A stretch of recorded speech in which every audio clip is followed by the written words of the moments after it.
ఇక్కడ బాధ కలిగే విషయం ఏంటంటే నేను కూడా దుఃఖంతో చెప్తున్న మాట ఏంటంటే కాలం కాకపోతేనేమో రైతు ఇంత నష్టపోడు, కాలం కాలేదని దేవుణ్ణో ధర్మాన్నో తిట్టుకుంటాడు, పంట వేయడు. కానీ ఇక్కడ పంట వేసి పెట్టుబడి పెట్టి ప్రతి ఊర్లో కూడా వాళ్ళు రోధిస్తున్నది బాధపడకుండా ఇలా మగ్దుంపుర్ర కానీ ప్రతి చోట చెప్పింది ఏంటంటే 25,000 పెట్టమని కొందరు, 28,000 పెట్టమని కొందరు, 22,000 పెట్టమని కొందరు.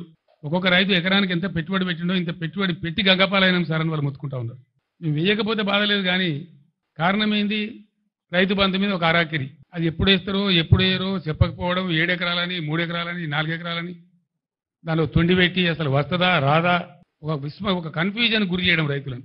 నిన్న మొన్నటి దాకా ఇప్పటికి కూడా ఇంకా పూర్తిగా వేయలే, రైతులకు 100% వేయలే. ఇంకా దాని మీద ఒక పాలసీ లేదు, ధైర్యం లేదు, చెప్పే తెలివితేటలు లేవు.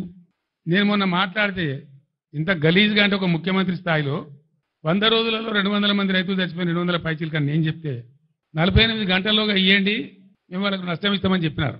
మేము 4 గంటలనే ఇచ్చినాం. ఇది లిస్టు 4 గంటలే, 4 గంటలనే ప్రభుత్వానికి చీఫ్ సెక్రటరీకి పంపించినాం. 209 మందికి పంపించినాం. దాని తర్వాత కూడా ఇంకో 5-10 జరిగినాయి. ఇప్పటికీ ఉలుకు లేదు, పలుకు లేదు, ఏం లేదు.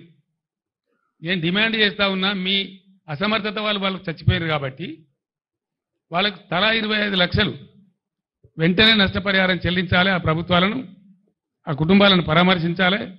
నేను మళ్ళా డిమాండ్ చేస్తా ఉన్నా. లేకపోతే మాత్రం మీకు ఆ ఉసురు, ఆ పాపం తలుగుతుంది. మేము మాత్రం మిమ్మల్ని వదిలిపెట్టమని మనవి చేస్తా ఉన్నా. రెండవది, పెట్టిన పెట్టుబడి పోయింది, వస్తుందనుకున్న పంట పోయింది. వాళ్ళు ఇలా ఆత్మహత్య చేసుకుంటామని మాట్లాడుతూ ఉన్నారు. నేను వద్దని వాళ్ళకి దండం పెట్టి చెప్పినాను. వాళ్ళకు ఖచ్చితంగా ఎకరానికి 25,000 ఇవ్వాలి. నష్టం జరిగింది, ఎట్లా జరిగితేంది? పంటలు ఎండిన మాట వాస్తవం, నష్టం జరిగిన మాట వాస్తవం. ఇలా రైతాంగం కన్నీరు మున్నీరు అవుతున్న మాట వాస్తవం. 15-16 లక్షల ఎకరాలంటే చిన్న విషయం కాదు. ఇది న్యాచురల్ కలామిటీ కంటే కూడా పెద్దది, bigger than any natural calamity. కాబట్టి ఈ సందర్భంలో ప్రభుత్వం కాకపోతే వాళ్ళని ఇవ్వలాదుకోవాలా? దానికోసం మేము డిమాండ్ చేస్తూ ఉన్నాం. మీరేదో తప్పించుకుంటాం అనుకుంటే మీ వీపులు విమానం మొత్తం మోగిస్తారు ప్రజలు, మిమ్మల్ని మాత్రం వదిలిపెట్టరు. మీ డ్రామాలు నడవాయని కూడా నేను మనవి చేస్తా ఉన్నా. నేను కూడా 4 నెలల దాకా నా నోరు తెరవలే. మన సూర్యాపేటలో నేను చెప్పిన 4 మాసాల దాకా నేను తెరవలే. టైం ఇవ్వాలి కొత్త ప్రభుత్వానికని మాట్లాడలే.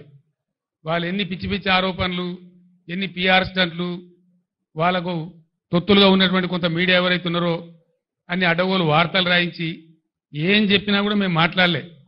గంభీరంగా ఉన్నాం, పరిస్థితిని గమనించుకుంటూ ఉన్నాం. మంచి చెడ్డలు ప్రజలకు కూడా తెలవాలనే ఉద్దేశంతో ఉన్నాం. మేము మాట్లాడలే. మేము చెప్పేది ఇలా ఎండిపోయిన పంటలు వట్టిగా తమాషగా చెప్తే మీకు ఎండిపోయిన పంటలు రైతులు ఇచ్చిన ఫోటోలు ఇవి మేము తీసినవి కావు. మేము పోయే వరకే పెట్టుకున్నారు వాళ్ళు. మేము పోయిన గ్రామాలలో ఎన్ రూట్లో పెట్టుకొని ఉన్నారు. ఇగో ఈ విధంగా ఎండిపోయినాయి పంటలు, ఇంత భయంకరంగా ఎండిపోయినాయి. ఇవన్నీ రైతులు ఇచ్చినాయి, వాళ్ళ పొలాలలో వాళ్ళు దిగినటువంటి పంటలు ఇవి. ఇది కూడా వాళ్ళు ఇచ్చినటువంటిదే.